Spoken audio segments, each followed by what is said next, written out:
What's going on, folks? Thanks for hitting that download button and checking out a brand new episode of Toys and Tech of the Trade, your one-stop shop for toys, tech, and talk with some assembly required. I'm your host, Rich, and if this is your first time checking out an episode, I'd like to welcome you and also tell you a little bit about what we do here. Toys and Tech of the Trade is an interview series where we sit down with content creators, entrepreneurs, and just awesome folks that are on our radar and discuss the gadgets, the gear, and the tech that they use to run their businesses, create their content, and just be more productive. When it comes to toys, it's more than just talking about their favorite action figures or Funko Pops. You'd be surprised what people consider their toys. It could be cars, it could be guns, it could be knives. We want to share every one of those unique toys with you. This week's episode, though, is going to be a bit of a departure from our usual format, and while we will be sitting down with two entrepreneurs, we're not going to be discussing the toys and tech of their trade. What we are going to be discussing is something that's being done to assist in the COVID-19 pandemic, which has affected the world at this point. And what we're going to discuss is actually a life-saving ventilator that is being created for a quarter of the price of a traditional ventilator. And that company that's doing all of this is MAINGEAR, and I'll be joined by their CEO, Wallace Santos, as well as their chairman of the board, Rahul Sood. We'll be discussing what goes into creating a device like this, what hurdles they've had to overcome, where they are in the FDA approval process, and much more. Without any further ado, let me turn it over to Wallace and Rahul so you can learn more about the MAINGEAR Live ventilator. Wallace, Rahul, thank you guys for taking the time out of your busy schedule to sit down with us. Our pleasure, man. Thanks for having us, and long time no speak. Appreciate it, Rich. Thanks for having us. So before we jump into it, a little bit of background about MAINGEAR. MAINGEAR is a PC manufacturer. They make some awesome PC hardware. A who's who of YouTubers have MAINGEAR units. If you look up people in this business that have been doing tech reviews for quite some time, there's definitely been the occasional MAINGEAR unit at their disposal. But in addition to that, they've also done accessories, PC chairs, backpacks, but this newest endeavor is, like I said, incredibly timely with what's been going on with the current pandemic and the ventilator shortage. And I want to start by asking Rahul, who is the chairman of the board for MAINGEAR, what was the spark that got you to want to suggest this to Wallace and the MAINGEAR team? What fired you up to get this ball rolling? Mostly just watching, Governor Cuomo talk about some of the challenges that were coming and watching what was happening in Italy, where there's actually a video that I sent to Wallace, and it was this doctor in Spain who was crying because he had to make a choice, right, between one patient getting off the ventilator and putting it to another, and basically making a life or death choice, which is a horrible decision for a doctor to have made. And then, at the same time, seeing what was happening in New York, where they were pleading for ventilators. Wallace, being from New Jersey, he's been messaging me about, he was messaging me quite a bit, like a couple of weeks ago, about friends and friends of friends that were dying. It was insane. And so, so we saw this as something that needed to get done. I figured that if anyone could do it right, it would be MAINGEAR, and that was kind of how it all came together. And before I had the discussion, or as soon as I had the discussion with MAINGEAR, I said let's get a team together, and we built this team of medical professionals, starting with a couple of my friends, Dr. Deepak Kaura, Dr. Nahush Makadam, and then a lady that I've known for years, Vinaya Kulkarni, who is who used to be a respiratory therapist, and the bottom line is we put together this team. We brought on some inventors from Italy, and we just got this thing going within a month. Wow, that's amazing. Now, with regards to establishing that group of trusted individuals, what what process were you looking at in terms of just getting a unit like this out quickly? Was it a matter of knowing and having the components already in house and knowing how to pivot, or was the team of advisors directing you about what would be needed to get something like this done for based on what was said, for a fraction of the cost? Yeah, so we started out with just a vision of what we wanted to create, which is, we wanted to create something affordable, first of all, because these ventilators are selling. Wallace and I have had discussions with purchasers, and they're talking like $50,000 plus for ventilators, and we're saying, well, there's got to be a way to make it like a fraction of that price, and we've done that. We wanted it to be portable, so that it could be used in field hospitals. We wanted it to be robust, so like something that was easy to build, and can leverage parts that we know.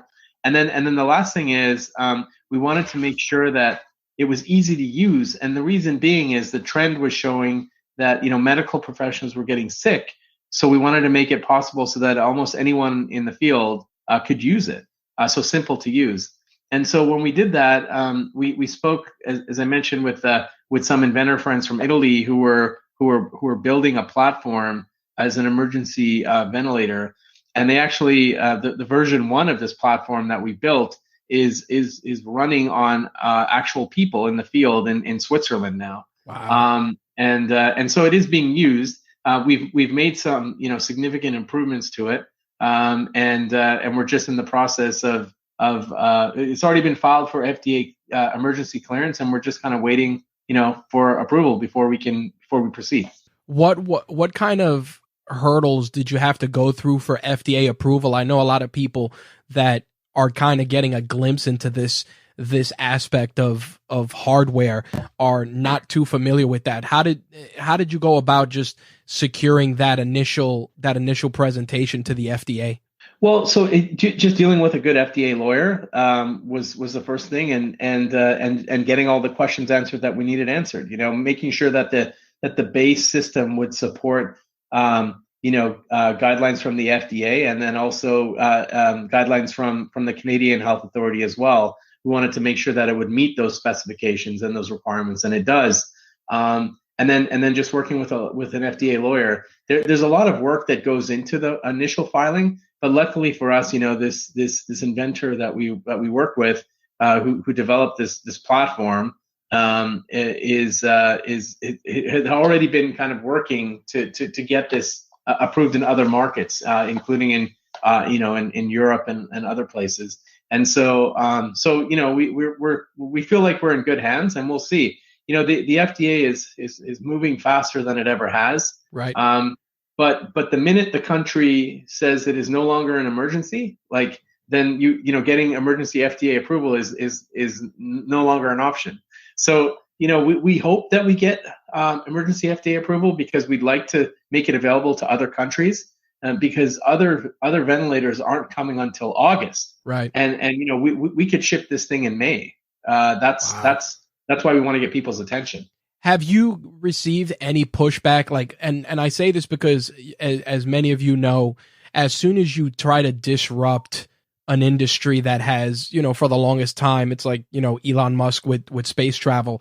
When you try to disrupt an industry where a ventilator is $50,000 and you're saying that you're going to be able to do it for a fraction of the cost, have you experienced any sort of pushback or negative commentary from the industry?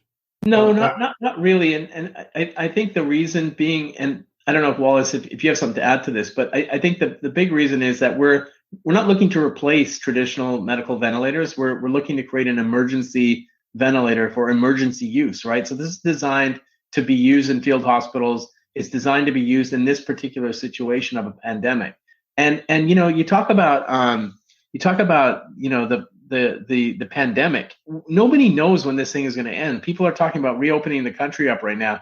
I think it's insane. I agree. Because our doctors who are on our panel believe that this is just wave 1. There's going to be a wave 2, a wave 3, and possibly a wave 4. Like, they think this is going to get worse. And so so it's not too late. I think the biggest pushback we got was from people on Reddit and like other places talking about it's going to be too late. Like, what do you mean it's going to be too late? This is not going to be too late. There's no fucking way that, we're going to go and create something like this and it's going to be too late. I mean, you've got to be prepared for the next pandemic. It's going to happen. And look, and it's been the opposite too. People are extending their help. They're willing to, they're reaching out to us saying, hey, how can we help? The different entities, hospitals, I mean, you name it, designers, people that's worked in ventilators before, reaching out to us and saying, hey, there's a serious situation out there. How can we be of assistance? It's a scary situation right now where you essentially have an illness that continues to evolve, and the only course of action, which is the scariest part, is washing your hands. Nothing else. It's like something so simple is essentially killing so many of us, because the path, the virus is spreading at such a rapid rate that it's something so scary like that can pretty much shut down. It's shut down our economy. It's shut down our way of life.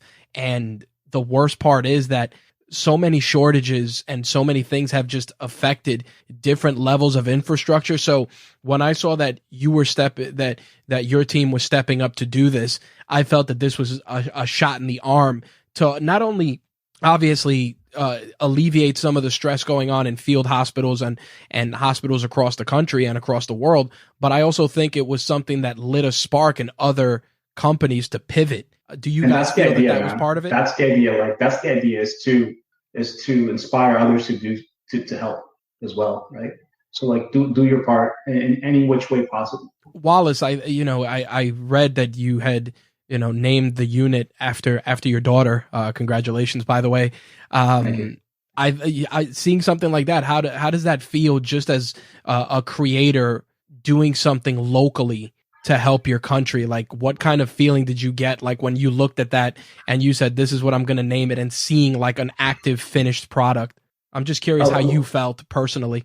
It's definitely emotional, but more importantly, this is not a product that I solely created, right? This is a product that comes from a team of really, really smart individuals that, between Rahul and the advisory board, the medical advisory board, we couldn't have done it on our own, right? So when you get really smart people and experts in their, in the field that know what they're talking about, and combine with our capabilities, right? Like in our case, we're manufacturing, we're assembling these really complex, liquid cooled, really beautiful computers that are very hard to assemble, actually. So when you kind of get everybody in a room, great things come about. And I was just lucky enough to be able to, at the end of the day, Rahul was like, hey man, you choose a name. And I'm like, hey, can I name it Liv? And everybody liked it. And it's short for Olivia, and it's also significant too, right? It's like the MAINGEAR LIV, so you get to live as well. So it worked out. Now, in terms of the pivot in manufacturing, and I wanted to ask about this, when you were looking at manufacturing this, what is the estimated build time for a unit like this, considering that a lot of the stuff is being repurposed? What's the average build time, especially since Rahul said about having ready to ship in May? We could build hundreds per week. Wow. It's using mostly off-the-shelf components, and we're not going to repurpose parts. Like the prototype that you're seeing there is a repurposed computer chassis. Right. That's because we wanted to get a working prototype as soon as possible. But the shipping unit will not ship in a computer chassis. It will be shipped in a purpose-built chassis. Got right. There's also final adjustments that we're making as we're getting feedback, from the advisory board as well. So it's like I said, it's just a prototype unit that we're showing off right now. The final unit will look much different and will be built with scale in mind. So we're using mostly parts that are sourced in the U.S. First and foremost, and in parts that we can easily assemble. Like I said, hundreds of units per week. I think one of the most amazing things about seeing this happen is the amount of how quickly this was put together to get out there and get in front of everyone. How did the government, I mean, especially for instance here in New York, have they reached out to you about this unit as soon as the announcement went live? So we've had a lot of hospitals reach out. We've had people in government reach out. We're sort of we're waiting to go too fast with them until we get approval.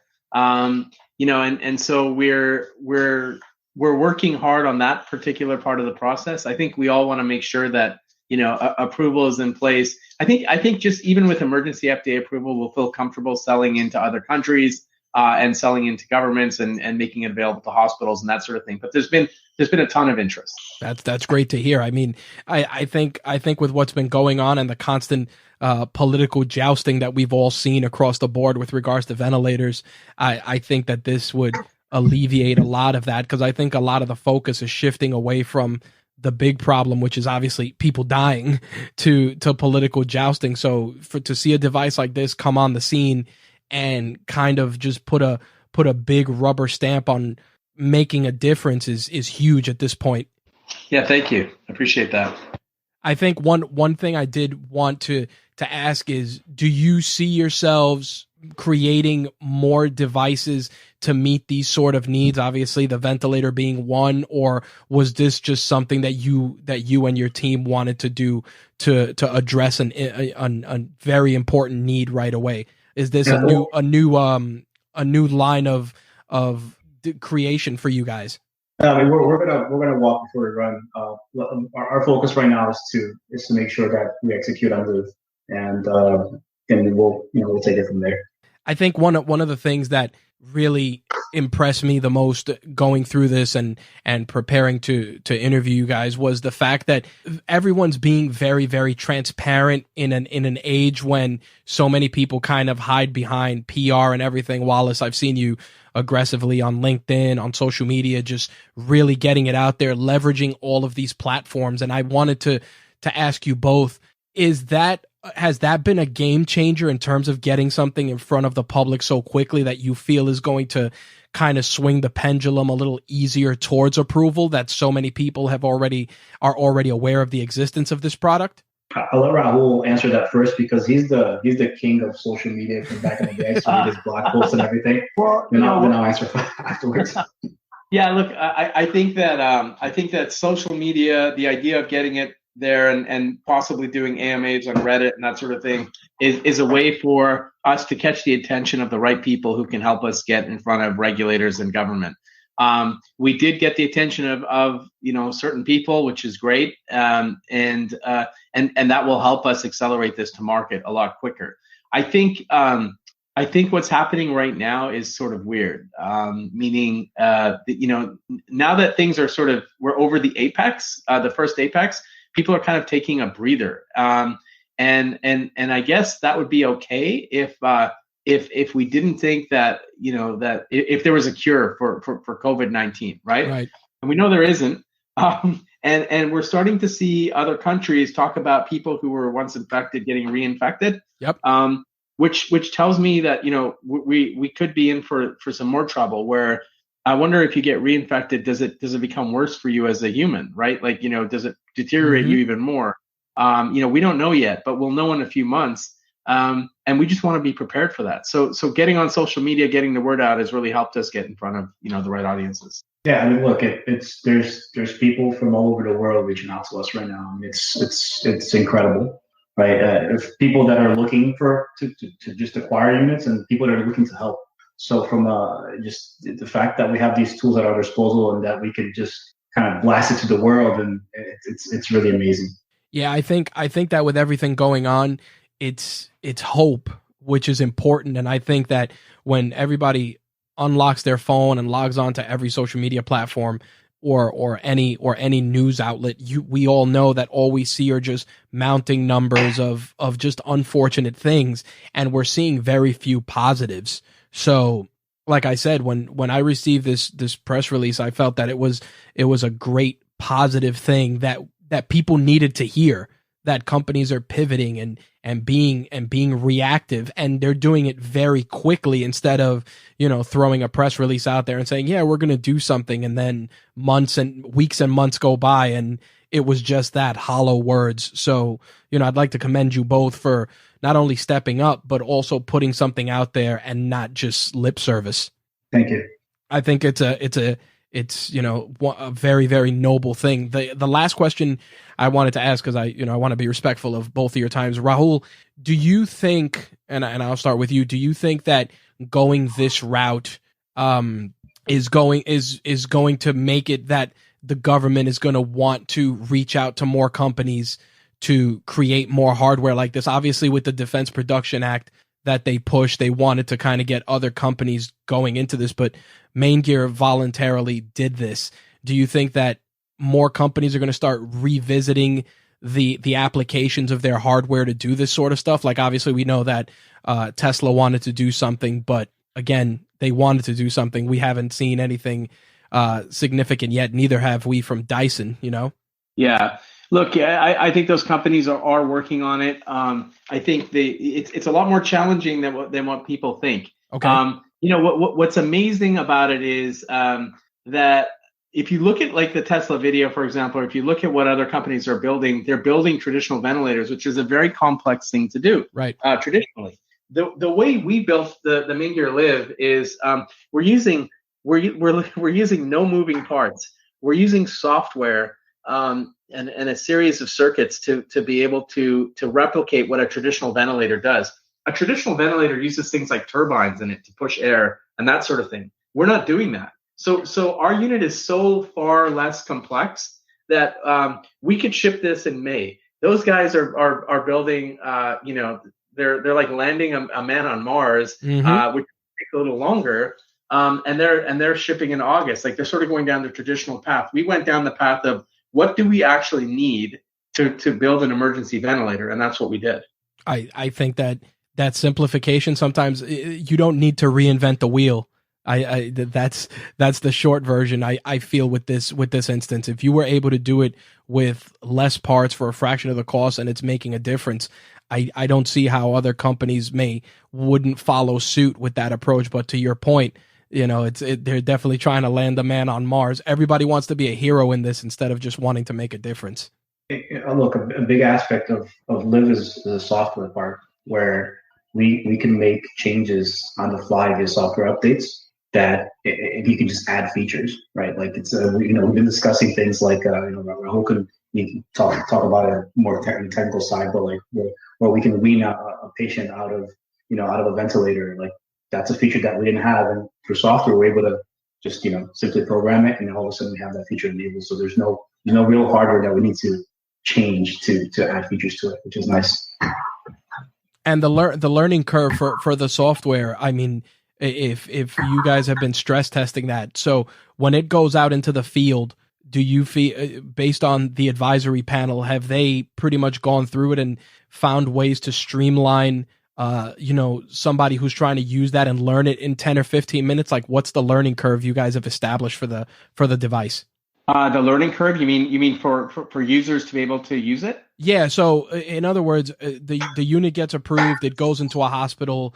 Nurses get presented it's pretty basic. I think any respiratory therapist will be able to pick this up fairly quickly. Okay. You know, it uses it sounds really ridiculous, but it uses like an Android tablet, you know, some basic software. Okay. You set the settings that you want, like, you know, you can set the breath rate, you can set, you know, like different settings, like things that are like minimum factors specifically for the patient.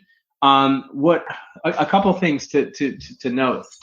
You hear about people going on ventilators that have a 20% chance of living. Like, so basically when you get on a ventilator, you basically are 80% going to die. That's what they say. That's what they're saying in New York. That's what's happening. Jeez. A lot of that has to do with the fact that the people who are operating the ventilators are either using very aggressive settings, or they're using settings that are designed for a different type of sickness. And apparently, and this is what we're learning as we go, which is both a horror and also, I guess, a bit of a blessing that people are learning, but it's a horror that people are learning on the job, that the settings need to be changed differently for COVID. They shouldn't be as aggressive. You know, there's a lot of things that we learn along the way. And the nice thing about this ventilator is the settings are available by the touch. So you can change like the PEEP settings, you know, like the expiratory pressure and things like that can be done just with the touch of a finger. So it's pretty neat. And then you know, as far as the inlet goes, the pressure that comes in from the oxygen, there's like a manual regulator on it. You know, it's not like rocket science. So gotcha.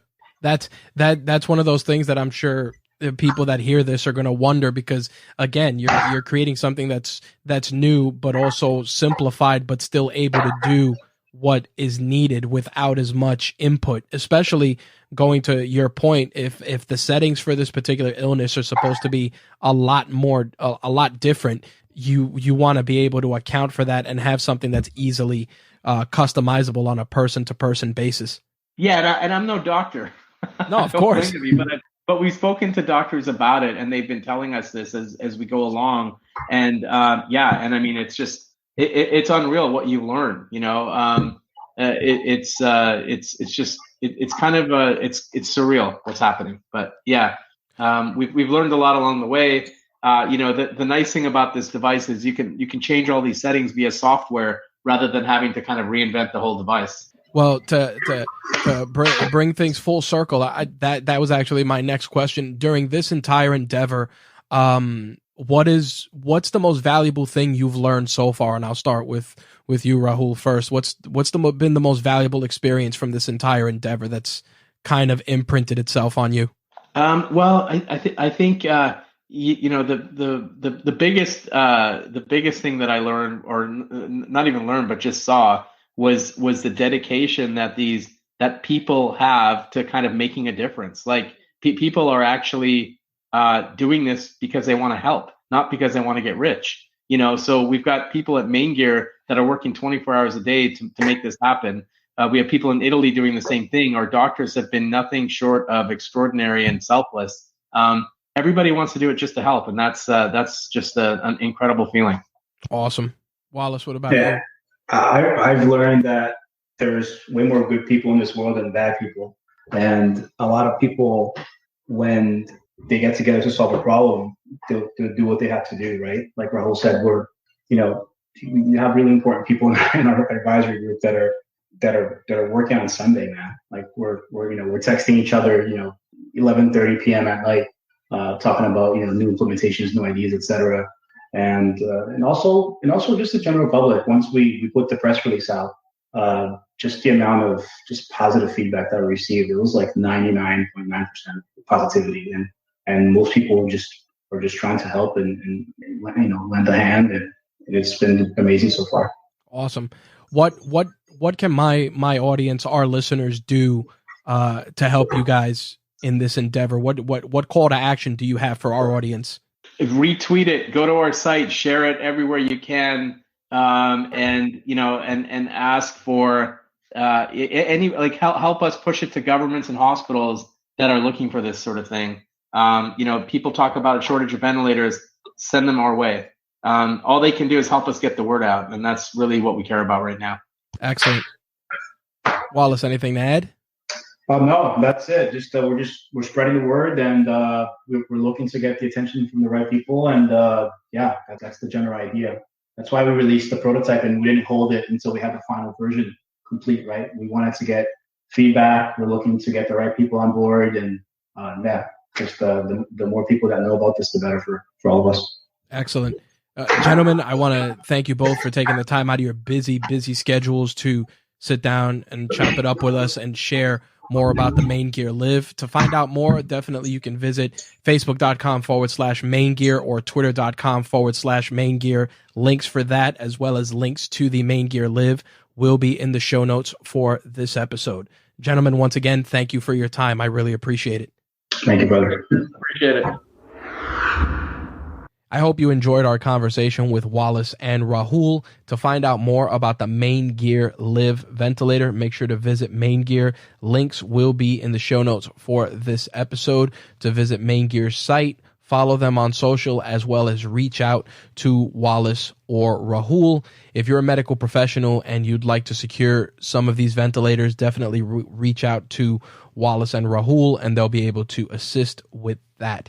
The only call to action I have for this episode is to share it, and also share the piece that we put out regarding the Live ventilator, in the hopes that we can continue raising awareness. And when the unit secures the FDA approval, hospitals across the world will be able to use these life-saving devices and do their part to continue flattening the curve. Wash your hands, take care of yourselves and your loved ones. I'll see you guys in 2 weeks. Thanks for checking out Toys and Tech of the Trade. Peace.